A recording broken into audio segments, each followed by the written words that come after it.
Ron Haney is with us, and Ron, radio man, musician extraordinary, and all this other good stuff. How are you doing? I'm doing great, Steve. And for the last several years has been working with WS Holland and the WS Holland Band. That's exactly How right. did that happen? I was working and filling in with Rayburn Anthony. Okay. And we played a show together, and the drummer couldn't be there. At the time was our regular drummer. So he said, well, I've called WS, and WS is going to come fill in. Well, we played the show, and I kept noticing through the show, I just kind of stood over to his left, and I'd look back, and he's always giving me this thumbs up thing. Okay. So I think he liked the way I played or the way I looked. Or well, it had to be the way I played. So after the show, he comes down off the drum riser, and he comes over, and he says, just talking, he said, I'm really glad to meet you. And I said, well, me too, W.S. Of course, I've known about him all my life pretty much. And he said, there's only one thing wrong with that. And I said, what? And he said, it didn't happen 30 years ago. Okay. And we've been friends ever since. Okay. And shortly after that, he was working with a music project at the time. And then it changed, so we put together the W.S. Holland Band, and he blames me for not being able to retire again. Okay. He started retiring in 1959 and hadn't retired yet. The movie came out, some other things. There's this whole resurgence in interest in the group, and really, if anybody's got claim to that, it's WS, because it went from the Tennessee 2 to the Tennessee 3, and he's the remaining member of that original configuration. That's right.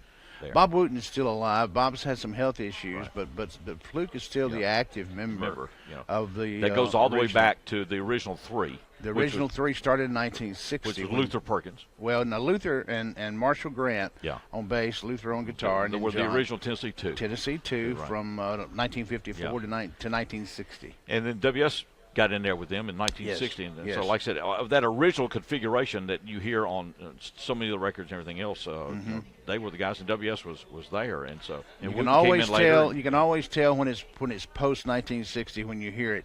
And honestly, you hear those great songs everywhere you go. I mean, I know you guys are playing some of them. We heard it one other day, and you just listen. You hear that Fluke rhythm, as Larry Gallen calls it.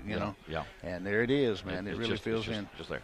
The interest in this, you guys are continue to do work. You've been to Europe and are going back, right? So how do people find out about you, and how do they do this? Well, it's an interesting little invention called the internet. That you can find out. WS is still amazed, and I am too. He said, I don't care what you want to know, you can find it out on the internet. But people do find us. We have a website at wsflukeholland.com, and then we have Facebook pages and all that kind of thing, a mailing list, a good-sized mailing list. So we keep the word out there, and then people just contact us. We went overseas 3 times last year. So word gets around. It's a small world anymore. It really is. And like I said, and he's a fixture and a figure and all this, because he played on so many, and I didn't realize, like the Bob Dylan albums and all that stuff, when they would come to Nashville, Skyline, all that stuff, WS is the drummer there. Yeah, when Johnny would go to a session, many times he would take WS. Come on, WS, you go with me, because he wanted his musicians, and on all those great hit records, Ring of Fire, Walk the Line, the reversions after 60.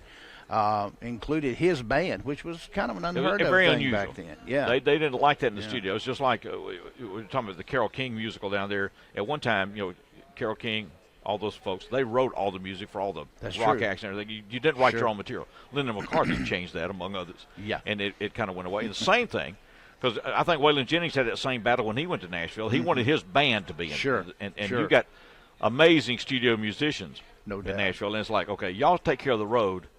We take care of the recording, but people started. But Cash helped break that, I think. He did, and he was so influential with Columbia Records and within the industry. I've heard WS say he could have brought a barking dog in and got him a contract. So right. Excuse me. Who owns Columbia Records? I do. Yeah, right, I do. And it was that way for a long time. When you hear the WS Holland Band, what do you hear? What's a show? Basically, show? our show. If we're doing a show, doing our show, which varies from 45 minutes to an hour and a half, just depending upon what they want. We go through WS's career. And we start with Blue Suede Shoes and Carl Perkins, and then we go through the $1 Million Quartet. He was the drummer on the $1 Million Quartet. And then into the Cash, and then we usually end back. Excuse me, end back with WS doing his rendition of Ragged Old Flag, which is always a showstopper. Okay. And he does his drum solo, drum time, and then we finish with a rousing Carl Perkins song, usually Bop in the Blues. So we take it pretty much full circle. Okay. And then we throw in some other stuff along the way too, you know. So kind of a variety. All right. Ron Haney, who's an extraordinary musician, blues guitar player extraordinaire, and I mean he's absorbed all the roots of this music. Part of the W.S. Holland Band. You find them at W.S. Holland on Facebook. On it's facebook.com/Fluke Holland. Fluke we have Holland. a new Facebook page. Okay, new Facebook page. Yeah. Facebook.com/Fluke Holland. Fluke Holland. Okay. And then on the internet, it's WSFlukeHolland.com. WSFlukeHolland.com. You can get information on the Fluke Holland Band or W.S. Holland Band, Fluke Holland Band, W.S. Holland Band, and all the good stuff. Ron, it's always a pleasure to see you. You too, Steve. Appreciate it so very much. Congratulations on the new show. Oh, thank you. It feels good, Ron. I think appreciate everybody's worked on this. You thing. guys, and I love radio. I've been in radio 40 years. Yeah.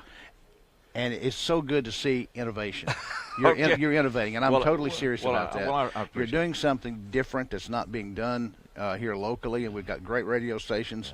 I work for the best. In many years. But you're innovating, and that's good. That's what radio. That's when radio really shines. Well, Ralph was down here the other day. Sent me a very nice note from folks at Forever and said, "Hey, we're pulling for you." And so I was they are. I I spoke to Roger the other day, and he's excited about the new show. Roger, I worked with his father. Gordon Vestal was just when I started radio in 1977 at election, and Gordon was there for 20-something years. Sure, and was just an absolute fixture. I mean, just within that community. Larry Dunphy was the same way in my life. We had people that were in those towns. They counted on for closing information and little leagues, changes in schedules, and it was just radio. Mm-hmm. Yeah. And we're trying to do a lot of the same thing here, talking about this community, and then showcase this community to the world too. And I appreciate it. Yeah, man, you're doing it well. All right, I appreciate it a lot. And Ron Haney with us, the W.S. Holland Band, and find them. And they're going to Europe now 3 or 4 times a year, and that's exciting. That this music is what we know all along. This music will not ever die, as long as there are folk like us on this planet, right? This music is going to live forever. That's why we call it Blue Suede Forever. As part of that, we'll just kick on up. We're going to talk to the investigator, Jimmy Leach. Is Willie coming by?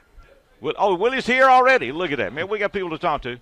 We're not going to tell you what Willie it is. We don't want you to be disappointed now, but it could be Nelson, could be Reeves, could be. You can't ever tell. Can't ever tell here. Anybody could be here. So come on in and see us. We're going to do some Carl Perkins here, talking about W.S. Holland right there when it happens.